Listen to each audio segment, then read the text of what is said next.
হ্যাঁ, এত বড় একটা ট্রাক সামনে থেকে বেরিয়ে গেল, তুমি দেখতে পাওনি? ও হর্ন বাজাচ্ছিল, তুমি শুনতে পাওনি?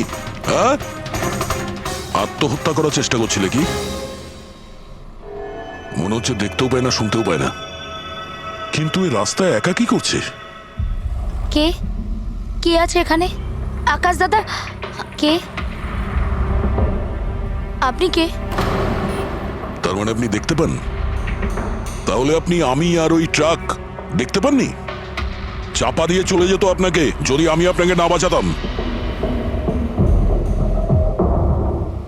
সরি, আমি সত্যি দেখতে পাইনি। সারিকা, সারিকা তুমি ঠিক আছো তো?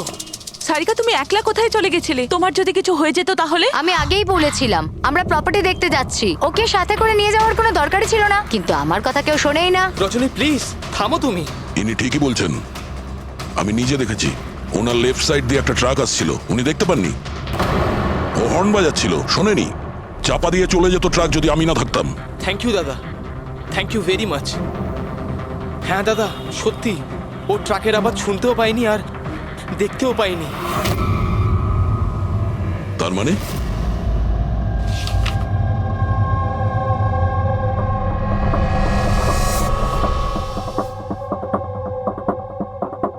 এইসব আপনি মানে আপনার শুধু জিনিস আর সবার এই এই ডান দিকটা নজরে আসে না, শুধু বাঁ দিকটা নজরে আসে। হ্যাঁ স্যার। তার মানে এই মুহূর্তে আমি আপনার সামনে আছি, আপনি আমার অর্ধেকটা দেখতে পাচ্ছেন, আমার এই ডান দিকটা আপনি দেখতে পাচ্ছেন না? না স্যার, দেখতে পাই না। আমার যত কাছে কেউ থাকুক না কেন, যদি সে আমার বাঁ দিকে দাঁড়িয়ে থাকে তাহলে না আমি তাকে শুনতে পাই আর না দেখতে পাই স্যার। আমার এই সমস্যাটা রয়েছে স্যার, হেমিস্পেশাল নেগলেক্ট। এই রোগের কারণের জন্য স্যার আমার মাথা লেফট সাইড রেজিস্টার করতে পারে না স্যার, শুধুমাত্র ডান দিকটাই বুঝতে পারি আমি স্যার। সেই জন্য আপনি এইসব পেন্টিংস, এই লোকজন সবার ডান দিকটাই দেখতে পাই আমি স্যার। তাহলে এই এই অসুখের কোনো ট্রিটমেন্ট নিশ্চয়ই আছে। আর আপনারা আপনারা ওনাকে রাস্তায় যেতে দিলেন কি করে? আপনারা তো জানতেন যে ওনার সঙ্গে কি হচ্ছে, তারপরেও যদি কিছু হয়ে যেত ওনার। স্যার আপনি বলুন স্যার, ওর তো নিজের বুদ্ধি ব্যবহার করার দরকার ছিল। ওর কি দরকার ছিল রাস্তায় একা যাবার? আর এ কোনো ছোট বাচ্চা নাকি যে 24 ঘন্টা ওকে নজরে রাখতে হবে? ইনফ্যাক্ট আমরা এর জন্য একটা বেবি সিটার রেখে নিই যে 24 ঘন্টা ওর দিকে নজর রাখবে। এখন এসব বলে কি হবে? হ্যাঁ, ভুল আমাদের হয়েছে, এটা তোমরা মানো আর না মানো আমি মানি। Sir I am so sorry sir. Sir এই ভুল আর দ্বিতীয়বার আর হবে না। সারিকা আমার ছোট বোন, আর এর খেয়াল রাখা আমার দায়িত্ব স্যার। কারেক্ট, এরপর থেকে এরকম কোনোদিন হবে না। আর তাছাড়া এখন তোমার ওষুধ খাওয়ার সময় হয়েছে না, চল ওষুধ খাবে। স্যার এটা তো খুবই ভয়ঙ্কর রোগ। যদি কেউ ওর লেফট সাইডে সোজাসুজি অ্যাটাক করে তাও ও বুঝতে পারবে না। এক্স্যাক্টলি, এই ব্যাপারটাতেই আমার ভয়। এক তো এই অসুখ, তার উপরে কোটি টাকার সম্পত্তির একলা ওয়ারিশও। সারিকার মা বাবা একটা অ্যাক্সিডেন্টে মারা গেছে, সারিকা বেঁচে গেছে, কিন্তু ওর এই হেমিস্পেশাল নেকলেট অসুখ হয়ে গেছে। ওর আশেপাশেও দেখভাল করার জন্য তো অনেক লোক আছে, কিন্তু তার মধ্যে জানি না কতজন আছে যারা সৎভাবে ওর ওর ভালো চায়। এরকম কেন মনে হচ্ছে তোমার? অভিজিৎ, ওই উইল অনুযায়ী সারিকার পরে পুরো সম্পত্তি এই আত্মীয়দেরই পাওয়ার কথা। আর আমার প্রথম থেকেই এদেরকে খুব একটা ভালো লাগছে না। আর এই কিছুদিন আগে আমি ওর বার্থডে পার্টিতে গেছিলাম। চলো সারিকা, এবার কেকটা কাটো। দাদা আর 2 মিনিট ওয়েট করে যাই, দয়া স্যার হয়তো চলে আসবেন, আমি ওনাকেও ইনভাইট করেছি। অন্তত আমাদেরও বলতে পারতে। আরে কে কি বললো না ভাই? Oh I am so sorry, আসতে একটু দেরি হয়ে গেল। Many many happy returns of the day, happy birthday. I will take it, দাও। আপনি আপনাকে ঠিক চিনতে পারলাম না। আমি বলছি, এ হলো কৃতি। সারিকার মতো পেশেন্টদেরকে হ্যান্ডেল করার জন্য ইনি ট্রেনিং নিয়েছেন, আর আমি ইনাকে 24 ঘন্টা সারিকার সাথে থাকার জন্য অ্যাপয়েন্ট করেছি। আশা করি আপনি সারিকাকে নিয়ে আর চিন্তিত হবেন না। একদম, আর আমাদেরও মনে হয় যে কৃতি থাকলে সারিকা সেফ থাকবে। অ্যাবসলিউটলি। আমারই ভুল হয়েছে, শুধু আমার ভুল। আমার সারিকাকে ওদের ভরসায় ছাড়া উচিত হয়নি আমার। মেরে দিয়েছে হয়তো ওরা ওকে। বাড়ি এসে গেছে।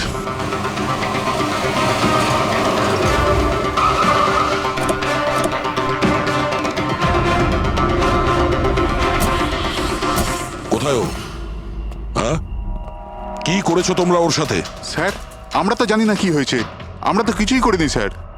এক মিনিট, কি হয়েছে কি এখানে? স্যার, ড্রয়িং রুমের অবস্থা দেখে আমরা এতটাই ভয় পেয়ে গেছি যে আমরা ভিতরে যাইনি। আগে এটা বলো, সারিকা কোথায়? স্যার আমরা কিচ্ছু জানি না, আমরা কিচ্ছু দেখিনি স্যার। আমরা এইসব দেখে ঘাবড়ে গিয়েছিলাম আর সোজা আপনাকে ফোন করেছিলাম। ঠিক আছে, আমরা দেখে নিচ্ছি।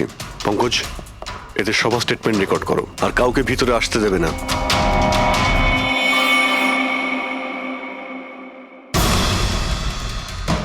সারিকা, সারিকা, কেউ আছেন?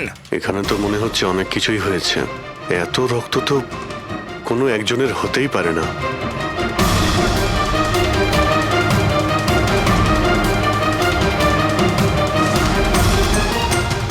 স্যার, হ্যাঁ, স্যার এই দেখুন, কেউ লুটপাট করার জন্য ঢুকেছিল কিন্তু টাকা নিয়ে বেরোতে পারেনি। যেই ওকে বাধা দেওয়ার চেষ্টা করেছিল তার উপরেই আক্রমণ করে। স্যার, লাশ। সারিকা?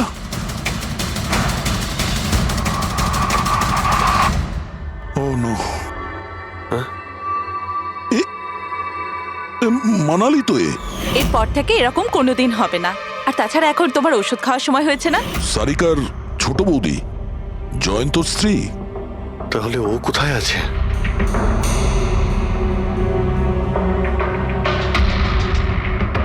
ও নো। দয়া,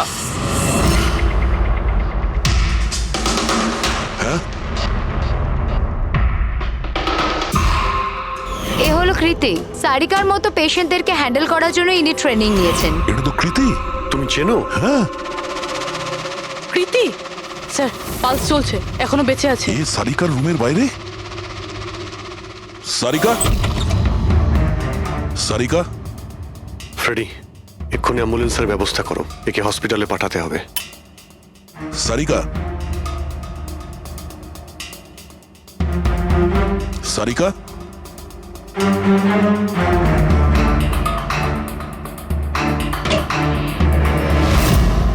সারিকা, সারিকা, অভিজিৎ। না না না না না, কিছু নেই, কিছু নেই। Relax, আমরা relax. সিআইডি থেকে এসো। রিল্যাক্স, বাইরে রিল্যাক্স, এসো, বাইরে এসো, বাইরে এসো। রবি, এসো। সামনে। তুমি ঠিক আছো তো? বসো, এখানে বসো। থ্যাংক গড, একে পাওয়া গেছে। তুমি ঠিক আছো? সবাইকে মেরে দিয়েছে, সবাইকে মেরে দিয়েছে স্যার। এক মিনিট, এক মিনিট। কে করেছে এসব? কে ছিল সে? দয়া স্যার, কি হয়েছিল? স্যার সবাইকে মেরে দিয়েছে স্যার। কে? মেরে দিয়েছে, কে?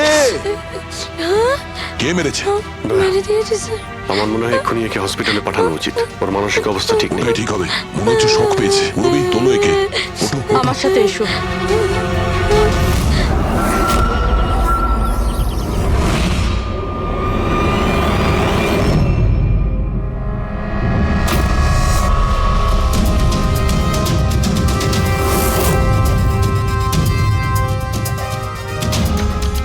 স্যার, আপনি আমাকে ঘরে কেন যেতে দিচ্ছেন না? আমার বউ খুন হয়েছে। স্যার প্লিজ, স্যার প্লিজ, আমি একবার দেখতে চাই, শুধু একবার। মিস্টার জয়ন্ত, আপনার স্ত্রীর খুন হওয়ার জন্য আমরা খুব দুঃখিত, কিন্তু আমরা আপনাদেরকে ভেতরে যেতে দিতে পারি না। 3 জনের উপর হামলা হয়েছে। একজন মারা গেছে, একজন আহত, আর একজন শক পেয়েছে। আর আপনারা বলছেন যে আপনারা কিছুই জানেন না। হ্যাঁ, সত্যি আমরা কিচ্ছু জানি না স্যার। ইনফ্যাক্ট আমরা এখানে কেউ ছিলামই না স্যার। আমরা সবাই নিউ বোম্বেতে ছিলাম একটা পার্টিতে। কোন পার্টি? স্যার, একটা ফ্রেন্ডের রিসেপশনের পার্টি। তো আপনারা সবাই ওখানে গিয়েছিলেন তো? মানালি। ও বাড়িতে কেন ছিল? স্যার, মানালি আমাদের সঙ্গেই গিয়েছিল। বাড়িতে শুধু সারিকা আর কৃতি ছিল, কারণ স্যার সারিকা শরীর খারাপ ছিল। কিন্তু স্যার, এই পার্টি থেকে হঠাৎ মানালি কি করে হারিয়ে গেল আমরা কিচ্ছু জানি না স্যার। স্যার, দেখো রবি। স্যার এই দেখুন, এর নখে এবং এর বডিতে অনেক গুঁড়ো চুল পাওয়া গেছে। স্যার এই কাঁচের টুকরোগুলো দেখুন, বেশ মোটা, মনে হচ্ছে কারো চশমার কাজ।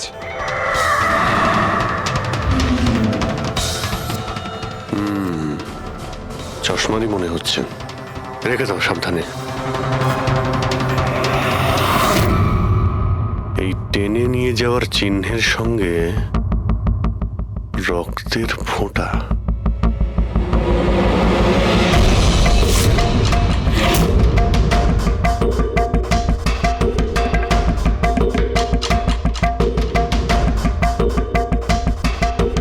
এখানে এতটা রক্ত, মানে এখানে এসে দাঁড়ায় আর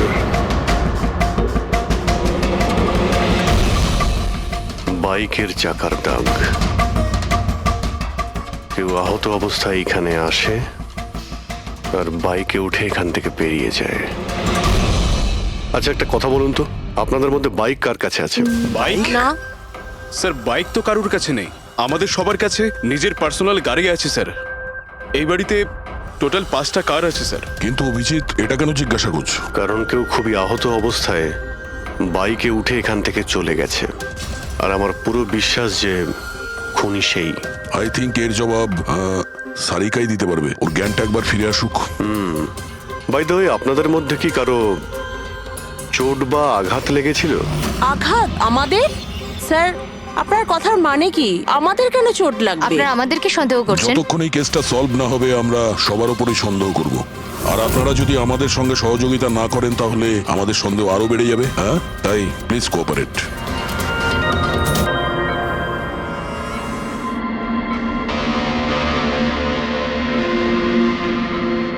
সারিকা,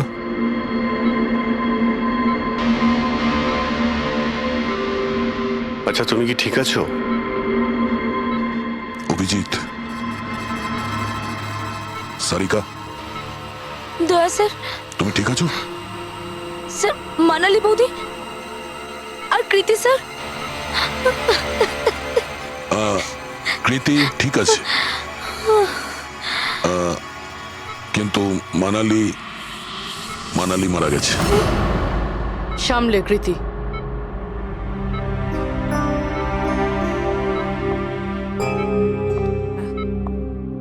কৃতি,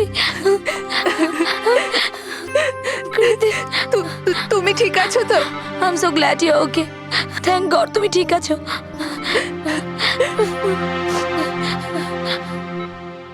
আচ্ছা কাল এক্স্যাক্টলি কি হয়েছিল তুমি বলতে পারবে?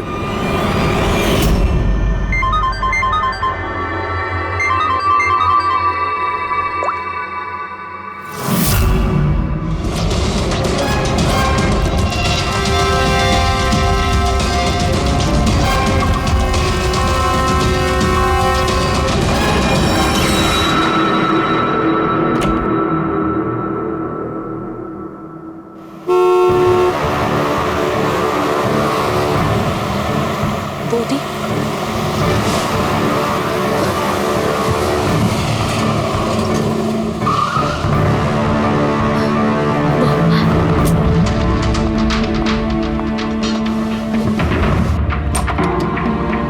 সারিকা,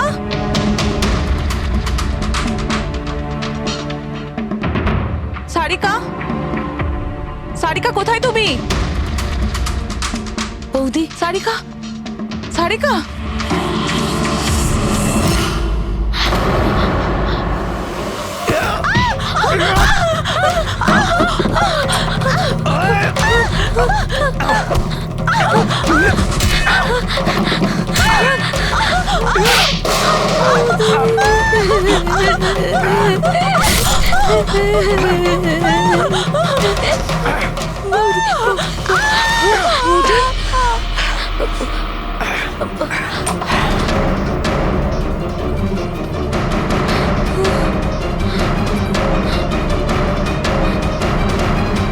কৃতি, কৃতি, কৃতি। তো তুমি ওনার দরজাতে ধাক্কা দিয়েছিলে। তো কৃতি, আপনি আপনি কি দেখেছিলেন? আপনার উপরে আক্রমণ কি করে হলো? সারিকার জোরে চিৎকারের আওয়াজ পেলাম, আমি তখনই ঘর থেকে বাইরে আসি। সারিকা, এইসব কি করে? কৃতি, কৃতি, সারিকা তুমি ঠিক আছো তো? কৃতি, আমি আমার রুমে। কৃতি, আমি এখানে। Okay okay okay Sarika, you don't worry, I am coming. Kriti সাবধানে, খুনি এখনো বাড়িতেই আছে। খুনি? সারিকা, তুমি ওকে দেখেছো যে কৃতির ওপর হামলা করেছে? হ্যাঁ স্যার, আমি দেখেছিলাম। সারিকা, সারিকা, কৃতি, কৃতি, সারিকা, সেই মুহূর্তে তুমি যা যা দেখেছো সেটা তুমি একটা পেপারের ওপর আঁকতে পারবে? হ্যাঁ স্যার, যখন আমি ওনাকে মানালি বৌদির পেছনে দেখেছিলাম তখন খুব ভয় পেয়ে গেছিলাম। আমি শুধু ওই মুখটার একটা ঝলক দেখতে পেয়েছিলাম স্যার। যখন আমি আবার দেখি তো তখন আমি শুধু হাতটুকু দেখতে পাই। কৃতি আমার দিকে আসছিল আর তারপর পিছন থেকে হাত এলো, ওই হাতটা ওর ওপর হামলা করলো। লোকটা রেনকোট পরেছিল আর গ্লাভস আর একটা বড় চকপকি ঘড়ি, এই যে একেবারে সেরকমই হুবহু যেমনটা আমি দেখতে পেয়েছিলাম।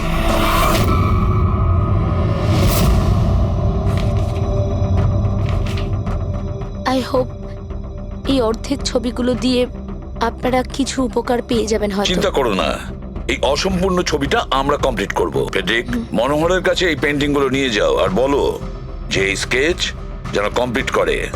Sarika, thank you so much. আপনি যেতে পারেন, টায়ার্ড হয়ে গেছেন হয়তো। চলো সারিকা।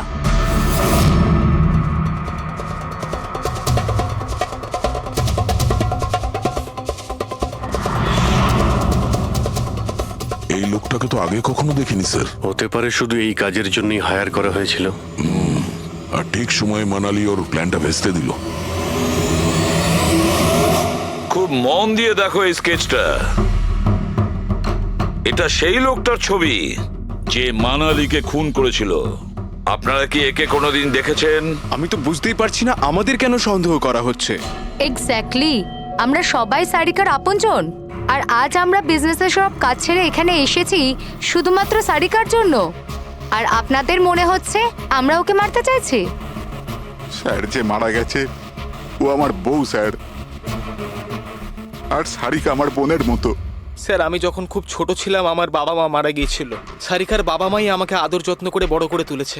আমি আজ যা কিছু হয়েছি ওনাদের দুজনের জন্যই হয়েছি। আর স্যার, আমি সারিকাকে আমার নিজের প্রাণের চেয়েও বেশি ভালোবাসি। এক্স্যাক্টলি, এক তো আমরা ওর জন্য নার্স রাখলাম, আর আপনারা সবাই আমাদেরকেই সন্দেহ করছেন। হ্যাঁ, সন্দেহ করছি তোমাদের সবাইকে। আমি নিজের চোখে দেখেছি কতটা ভালোবাসো তোমরা ওকে।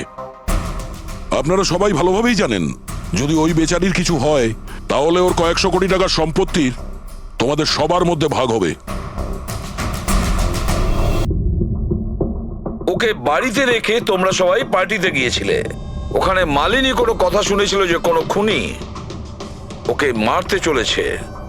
মালিনী কাউকে কিছু না বলেই নিজে ওকে সাবধান করে আর চলে যায় সেখানে যেখানে খুনি মানালিকে মেরে ফেলে। আর যদিও পার্টিতে এই কথাটা শুনে থাকে তাহলে আপনাদের মধ্যে কেউ হবে? কেউ না? ঠিক আছে, তোমরা এখন যেতে পারো, কিন্তু একটা কথা ভালো করে মনে রাখবে, আমাদের কড়া নজর থাকবে তোমাদের উপরে। অভিজিৎ, দয়া, ও বলছিল মানালি ওকে ফোন করেছিল যে মানালি পুলিশ নিয়ে ওর বাড়িতে পৌঁছচ্ছে। এক্স্যাক্টলি স্যার, কিন্তু ও না আমাদের সঙ্গে কন্ট্যাক্ট করেছে না পুলিশের সঙ্গে। হতে পারে কেউ ওর পিছু নিয়েছিল, তাই হয়তো ভয় পেয়ে গিয়েছিল। একটা কাজ করি আমরা, পঙ্কজ, পুরবী, ওই পার্টিতে যে কয়জন লোক এসেছিল ওদের প্রত্যেকের নাম আর ফোন নাম্বার বের করো, আর খোঁজ নাও ওই রাতে মানালির বাড়ির আশেপাশে ওদের মধ্যে কার ফোন অ্যাক্টিভ ছিল।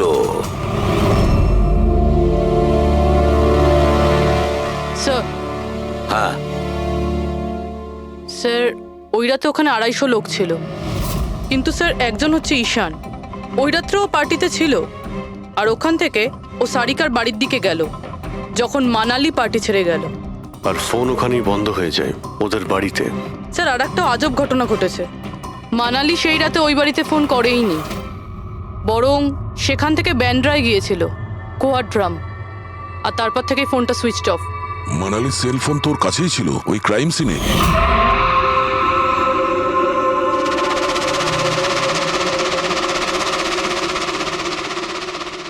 Switch off?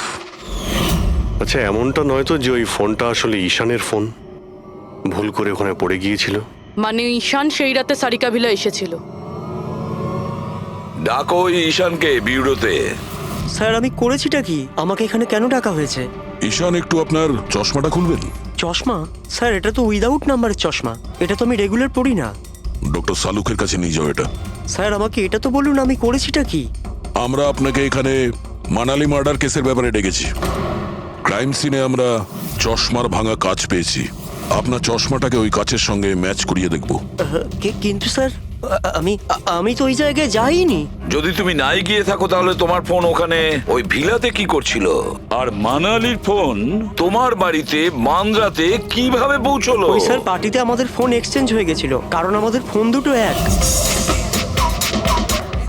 কি হলো মানালি ম্যাডাম, আপনাকে চিন্তিত মনে হচ্ছে? চিন্তিত আমি?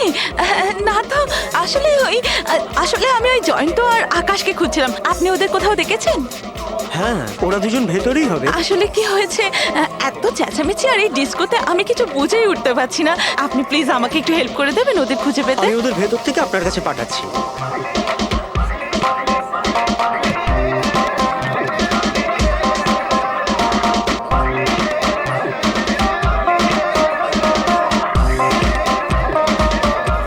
মানালি? ঈশান, তুমি তো বলছিলে মানালি খুঁজছে আমাদের। কোথায় মানালি? আরে এক্ষুনি তো এখানেই ছিলেন মানালি, কি জানি কোথায় চলে গেলেন। ওই দিকটা কি দেখি, চলো। স্যার আমার ফোন সুইচ অফ ছিল, এই জন্য আমি মানালিকে বলতে পারি। সেই কারণে মানালি পুলিশকে ফোন করতে পারেনি। স্যার আমাকে বিশ্বাস করুন, আমি খুন করিনি। খুনি না হলেও খুনির সঙ্গী তো হতে পারো, যে ওখানে ওই পার্টিতে উপস্থিত ছিল। তুমি পার্টিতে মালিনীর সমস্ত কথা শোনো, আর যখনই মানালি ওখান থেকে বেরোয় তুমি মানালির পিছু নাও। কোনো কায়দা করে তুমি মানালির ফোন তোমার বাড়ি ব্যান্দ্রাতে পাঠিয়ে দিলে, আর ওখানে পাওয়া চশমার কাঁচের টুকরো, আমাদের সন্দেহ ওটা তোমার চশমার। রিপোর্ট তো আমরা পেয়েই যাব আমাদের ফরেন্সিক ল্যাব থেকে। ঈশান, শুধু ঈশানের কাছে কোনো কারণ নেই, কিন্তু সবার কাছেই কোনো না কোনো কারণ আছে সারিকাকে মারার জন্য। দিয়া আর অভয়, এদের দুজনের তো টাকার খুব প্রয়োজন ছিল, হতে পারে এরা দুজন করেছে। আর এদের প্রত্যেকের কাছে একটাই অজুহাত আছে যে ওরা রিসেপশনের পার্টিতে ছিল। স্যার, এরা সবাই ওই রিসেপশন পার্টিতে প্রেজেন্ট ছিল, কিন্তু কোনো একজন খুনিকে ফোন করে সারিকা ভিলায় যেতে বলেছিল লেফট দিয়ে, যাতে সারিকা কিছু বুঝতে না পারে। তারপর সারিকাকে মারবে, কৃতিকে মারবে, আর সবাই ভাববে দেখে যেন মনে হয় চুরি করার উদ্দেশ্যে খুনটা হয়েছে। আর এই সব কিছুই মালিনী শুনে ফেলে। তারপর ননদকে বাঁচানোর জন্য ও বাড়ি ফিরে আসে, কিন্তু ও সেখানে খুন হয়। কিন্তু মারা যাওয়ার আগে ও খুনিকে আহত করেছিল। খুনি যাওয়ার সময় কৃতির উপরে হামলা করে, লুটের মাল আর ননদকে ফেলে তারপরে সে বাইকে করে পালিয়ে যায়।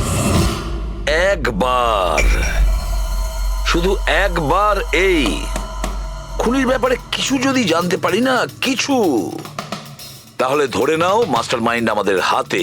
স্যার খুনির বাইকের টায়ারের চিহ্ন, আশেপাশে পড়ে থাকা রক্তের ফোঁটা সব চেক করেছি, কিন্তু কিচ্ছু জানতে পারিনি। স্যার মনে হয় যে খুনির কোনো পাস্ট রেকর্ড নেই। এর মানে হলো খুনি কোনো পেশাদার অপরাধী নয়। স্যার মানালির জামা কাপড় থেকে আর নখ থেকে যে চুলগুলো পাওয়া গেছে, সালুমকে স্যার সেটা টেস্ট করছে, হয়তো কিছু পাওয়া যাবে।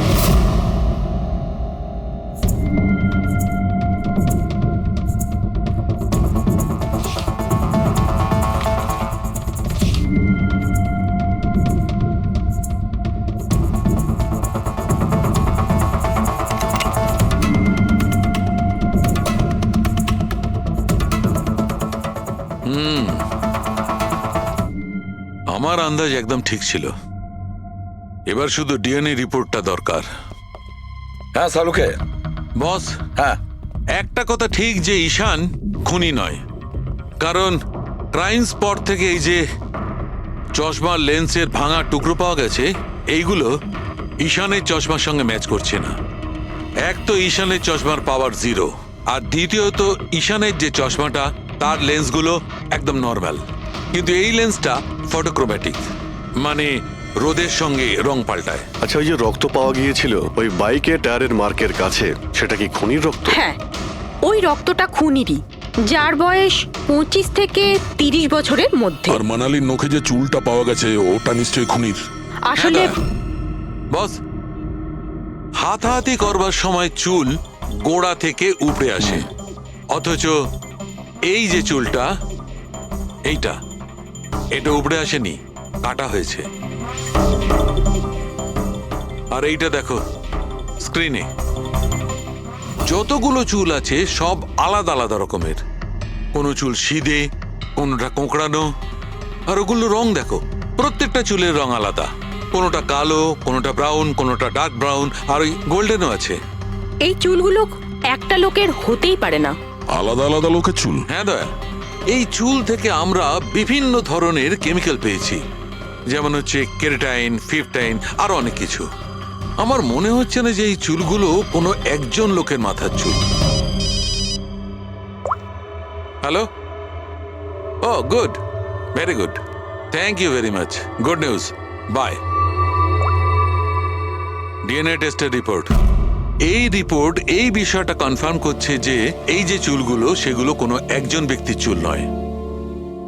যে লোকটার ড্রেসের ওপর আলাদা আলাদা চুল আছে, আলাদা আলাদা লোকের কাটা চুল, সেই লোক কোনো বড় সেলুনে কাজ করে, হেয়ার স্টাইলিস্টের।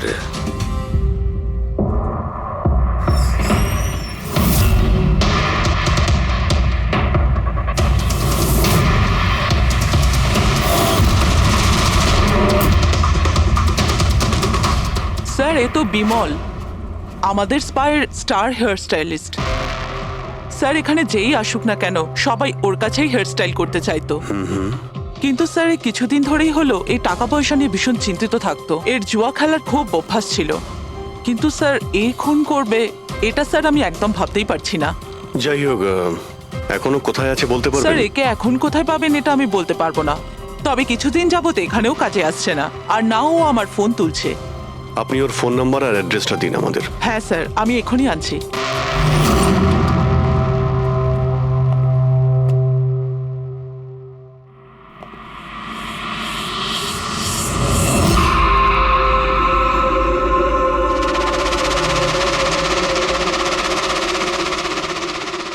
ও নো, এ তো গেছে। বিষ খেয়েছে। এখানে আঘাত লেগেছে, আর এই কাঁধেও নখের চিহ্ন। মানে এই হলো সেই যে মানালিকে খুন করেছে। দেখো কিছু পাওয়া যায় কিনা।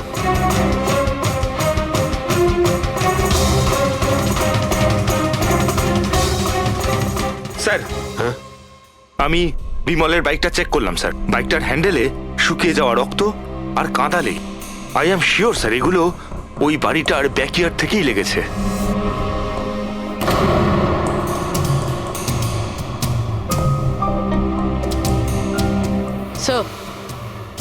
স্যার, এই ভেঙে যাওয়া চশমা আর এই রেনকোট পেয়েছি। রেনকোটে রক্ত লেগে আছে।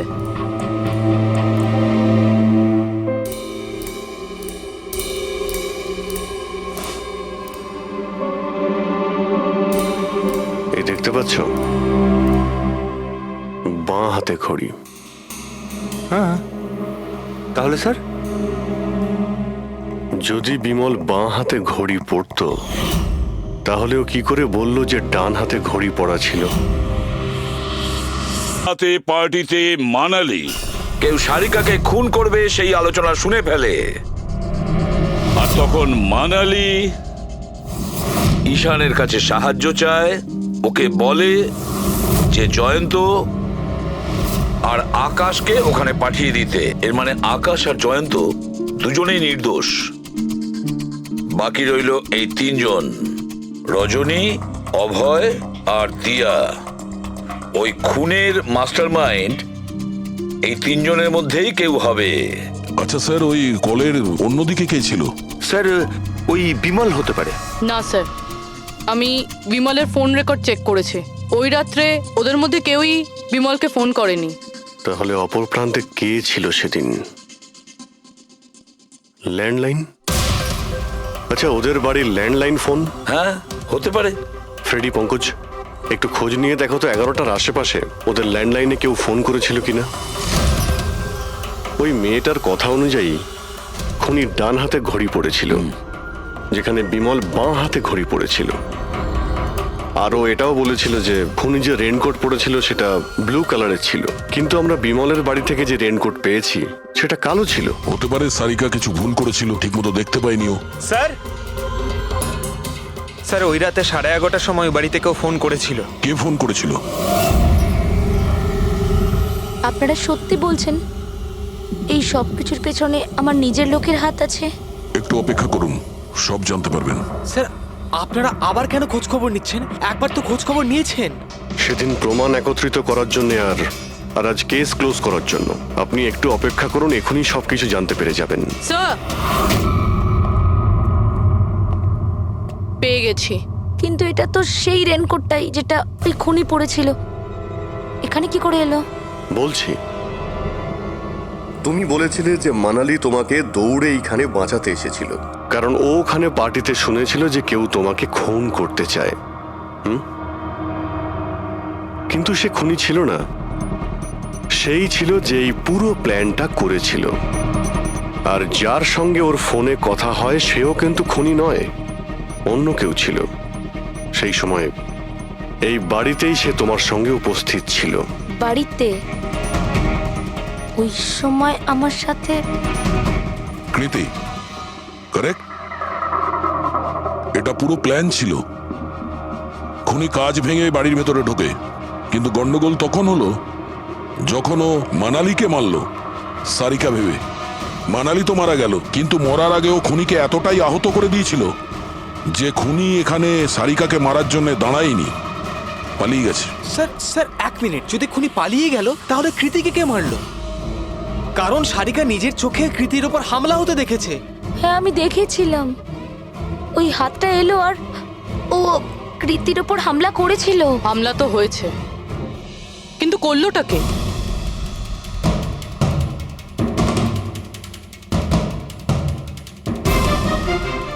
আপনারা সবাই আমাকে এভাবে কেন দেখছেন? এর উত্তর তো শুধু তুমিই দিতে পারবে কৃতি। ও রাত ঠিক 10:30টার সময় শুয়ে পড়েছিল। আর মানালি কাউকে ফোনে কথা বলতে শুনেছিল রাত 11:10 আর সেই ফোনটা এসেছিল এই বাড়ির ল্যান্ডলাইনে। কে রিসিভ করেছিল সেই কলটা? যদি আমরা এটা মেনেও নিই যে বিমল তোমার ওপর হামলা করেছে, তাহলে ও তোমাকে বাঁচিয়ে রাখলো কেন? ও মানালিকে এত নৃশংসভাবে মারলো, আর তোমাকে শুধু এই একটা আঘাত কেন? ও সারিকাকে কেন মারলো না? আর এই চুরি করা টাকা ছেড়ে পালালো কেন? আর সব থেকে বড় প্রশ্ন, ও খুনিকে এই ব্লু কালারের জ্যাকেট পরে থাকতে কি করে দেখলো? কি করে দেখলো সেই ঘড়িটা যা বিমল লেফট হ্যান্ডে পড়তো, রাইট হ্যান্ডে নয়? বিমলের রেইনকোটের কালার ছিল ব্ল্যাক।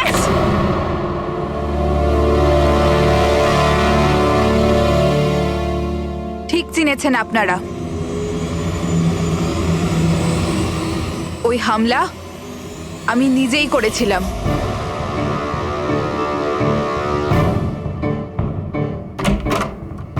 সারিকা, সারিকা কোথায় তুমি? মানালি এখানে এই সময়? সারিকা,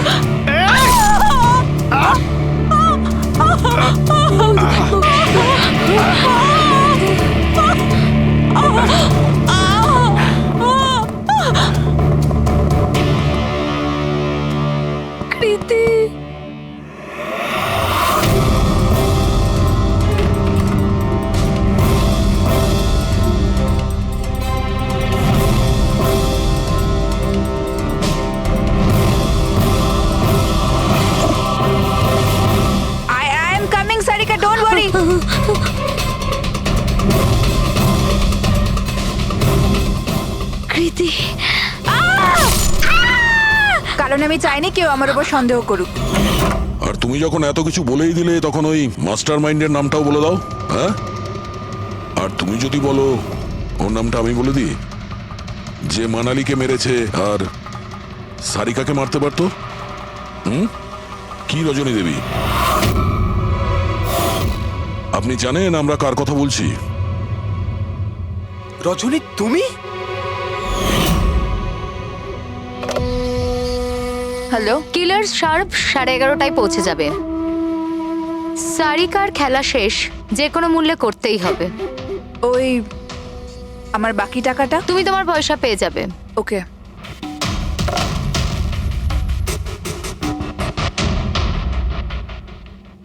রজনী, তোমার জন্য আমি আমার বউকে।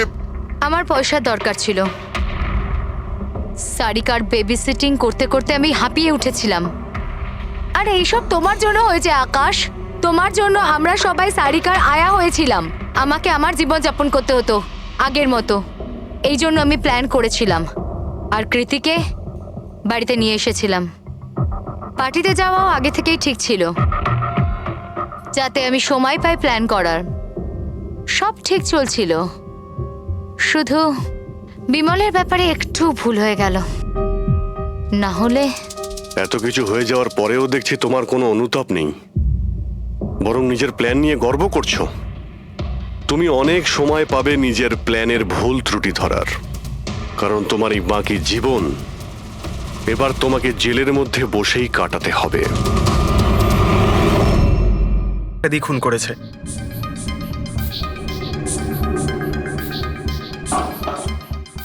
ও জানতো যে বিল্ডিংটা ব্লাস্ট হতে চলেছে, সেই জন্য যন্ত্রটা লুকোনোর প্রয়োজন মনে করেনি। স্যার, বডি এই গ্যাপটাতে রাখা ছিল, এইখানে ব্লাস্টের পয়েন্টের একদম কাছে। মানে স্যার, যদি ব্লাস্ট হতো তাহলে বডিটা তো চেনার কোনো উপায় থাকতো না। হ্যাঁ স্যার, আর তাই খুনি খুন করে লাশটাকে এখানে লুকিয়ে রেখেছিল ওই ব্লাস্ট হওয়ার ঠিক আগের মুহূর্তে। এ দেখো, এই সমস্ত যন্ত্রপাতিগুলো ফরেন্সিক ল্যাবে পাঠিয়ে দাও। সালুকেই বলবে কোন যন্ত্র দিয়ে একে খুন করা হয়েছে। আর অভিজিৎ স্যার, সিএমসি অফিসে যাও আর এই মহেন্দ্রর ব্যাপারে খুব ভালো করে খোঁজ নাও।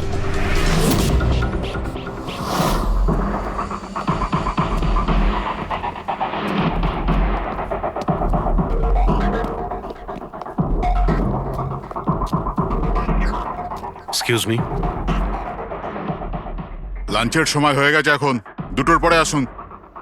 আমরা সিআইডি থেকে মহেন্দ্রর ব্যাপারে একটু জিজ্ঞাসাবাদ করতে চাই। কি সিআইডি? মহেন্দ্র স্যার কি কোনো গন্ডগোল করেছেন? ও তো স্যার আজকে অফিসে আসেননি, কাল থেকেই ছুটিতে আছেন। অ্যাকচুয়ালি আমরা মহেন্দ্রর লাশ পেয়েছি, ওনাকে কেউ খুন করেছে। খুন? কে করেছে? স্যার আমি জানি এই খুনটা কে করেছে। ওই পিয়ন গত সপ্তাহে ওকে চাকরি থেকে ছাঁটাই করেছিলেন মহেন্দ্রবাবু। এটা হতেই পারে মহেন্দ্রবাবুর খুন ওই করেছে। কেন? ওনার নতুন অ্যাসিস্ট্যান্টও তো হতে পারে। সবাই জানে ও কতটা হিংসে করতো ওনাকে। না, এই কাজটা ওনার মিসেসেরই হবে।